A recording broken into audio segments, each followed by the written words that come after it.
Hello, I'm Joe Broz from IBM, and I was asked by the organizers if I could speak on a couple of ideas around what are good quantum policies. What makes a good quantum policy?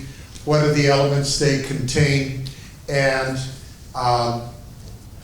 what maybe are a few things that should be avoided. So first off, we wrote a little document that we published with the World Economic Forum earlier this year. Jack Hittery from Sandbox and I wrote the foreword to this document.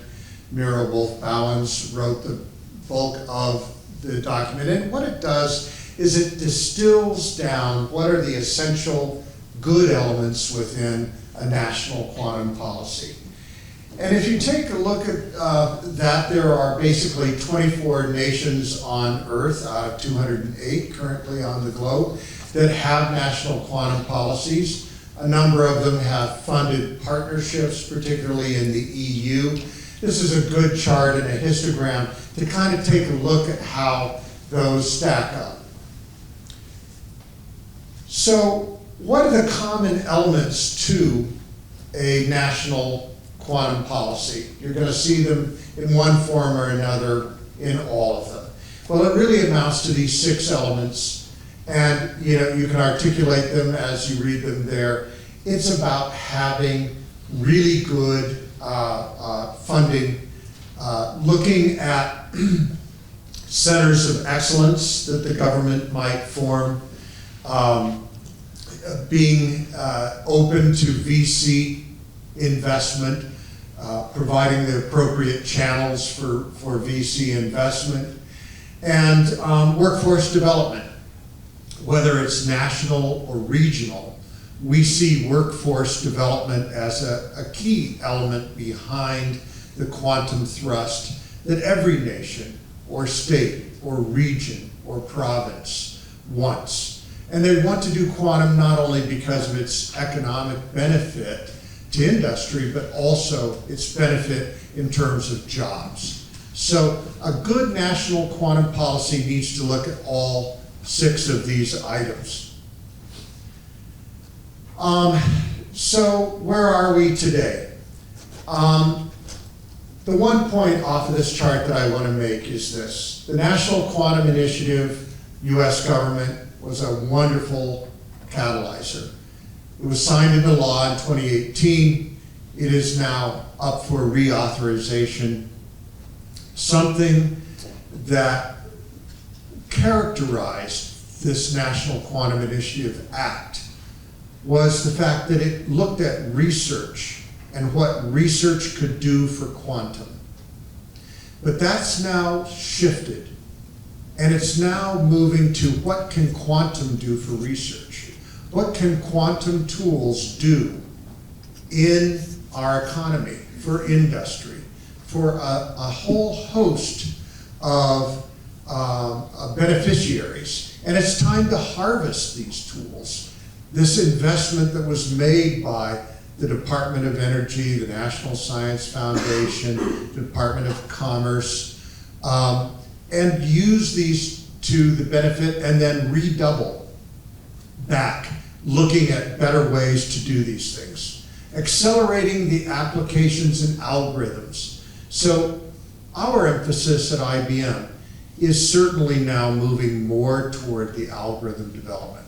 We really want to look at the adoption and people who can utilize these tools.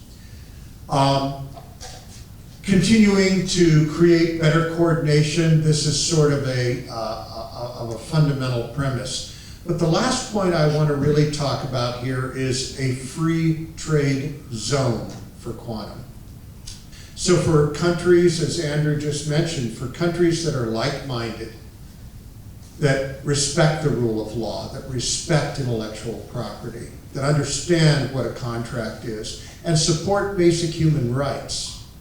Those are nations with which we should have free and open trade around quantum products, around quantum software, around enabling supply chain components, and also among quantum expertise that can flow freely in a free trade zone. And I think that that is something that is going to be necessitated as we go forward in the next 5 years. Now, what are some things that should be avoided? I think some policy pitfalls might be overreaching export control. I think continuing to fund what I would call toy qubit projects, because a researcher has a certain political leverage or strength in a given nation, country, state, university to fund qubit programs that, frankly, industry might have solved 10 years ago.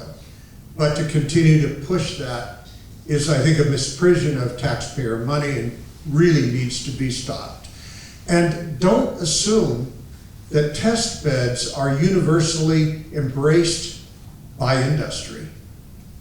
Test beds have their place. There are certain types of test beds that might be welcome.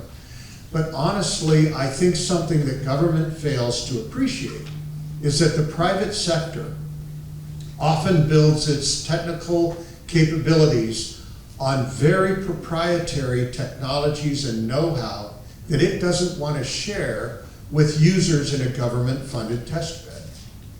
And so we're often looked at as, recalcitrant or otherwise, are not somehow engaging with the government in their test bed programs, but there is a good reason why.